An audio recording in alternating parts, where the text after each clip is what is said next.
Thanks for tuning in to the Urban Scope podcast. I'm back with a movie review.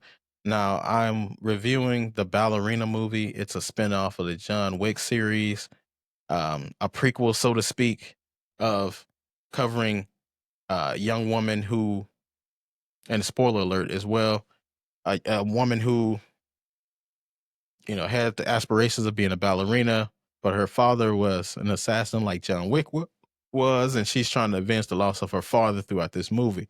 Now, I was very excited for this movie because I'm a fan of John Wick series, and this being a prequel kind of gives a little backstory to a little bit of John Wick, but more so just the organization that they worked for because they were in the same organization.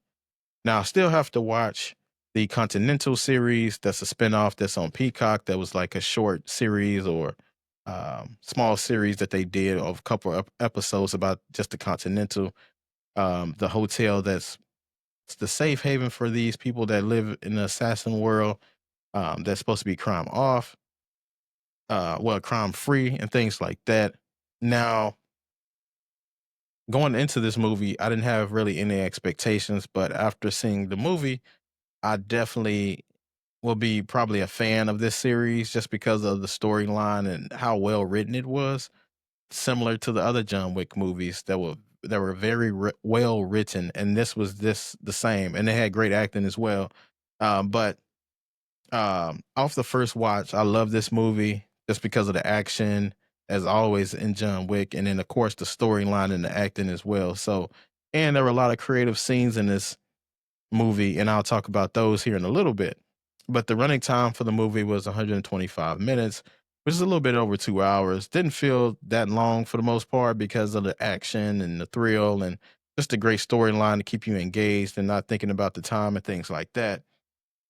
But just it was a lot of background on characters as well. And I always talked about this with introductory parts of a series or a movie. They have to give you a bunch of background to know what you're looking at and who the characters are, their names, and things like that. So a lot of that stuff is kind of minute and kind of boring and mundane. But for the most part, this movie definitely will pique your interest and keep you interested. Now, I was surprised about the appearance of Lance Reddick in this movie.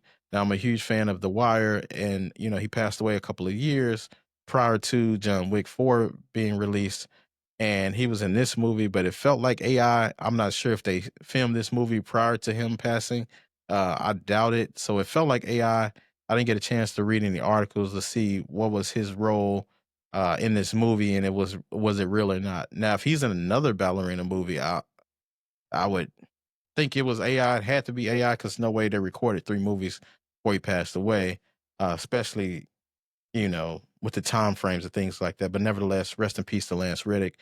Very great actor. I just loved him in the movies, and of course, I'm a huge fan of him from The Wire, so I'm always happy to see him in the movie.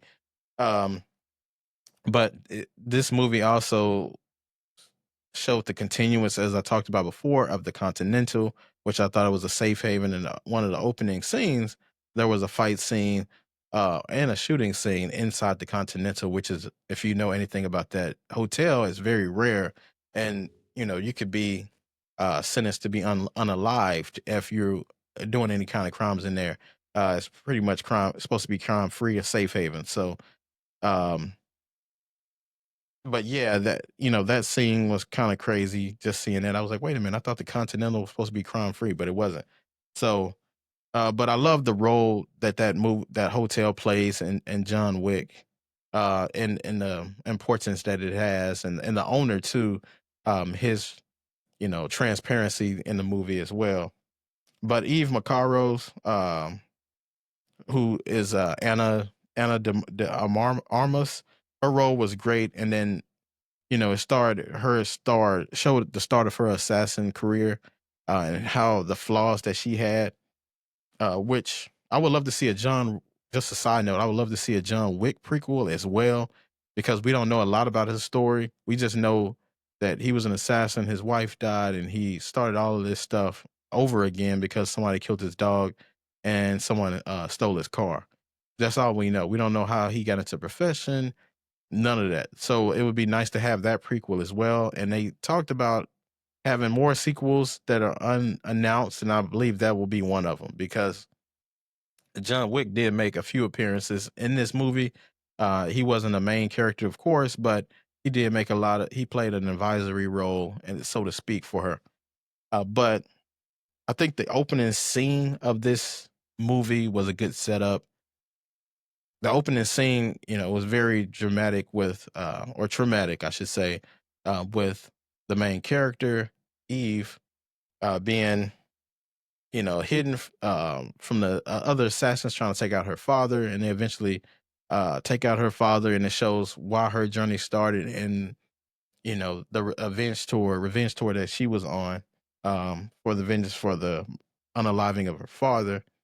But this movie showed me that John Wick is held in different high regard because we see the end of his story, so we didn't see the beginning.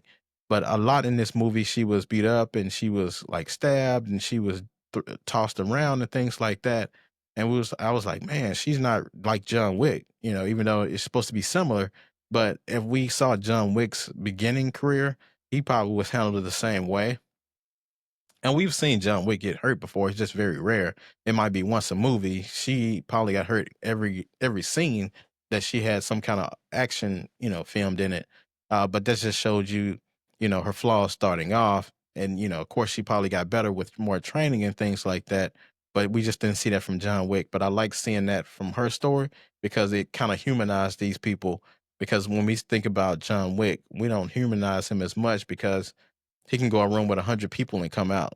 As far as her, I don't think she was able to do that at the beginning.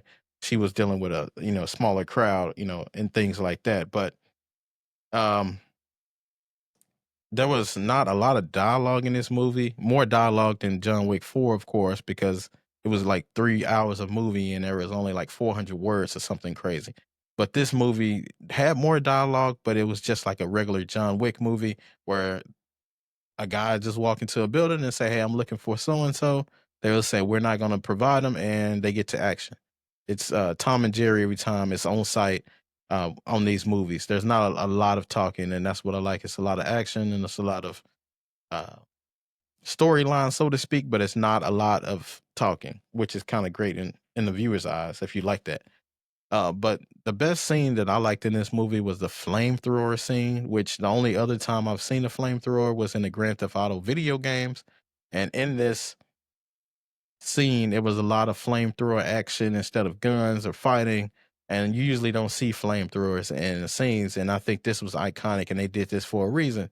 But eventually she brought out the water hose and kind of drowned the flamethrower out.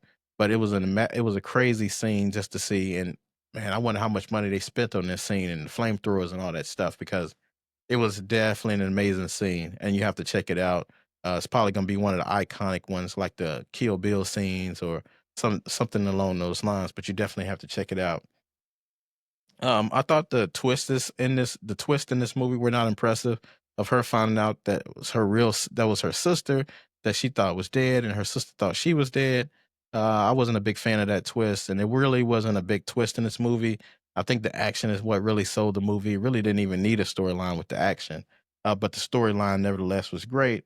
For overall, I think it was a good movie, and I think the movie ended the way the movie ended, there will be another installment because it ended just like John Wick 1 and 2, where there's a contract out on the assassin, and now everybody's out to get them, and now they have to go clear their name before they can get off that list. Because I think there was a $4 million bounty on her at the end, and she's in the ballet watching, the ballerinas and stuff, and then the contract comes out.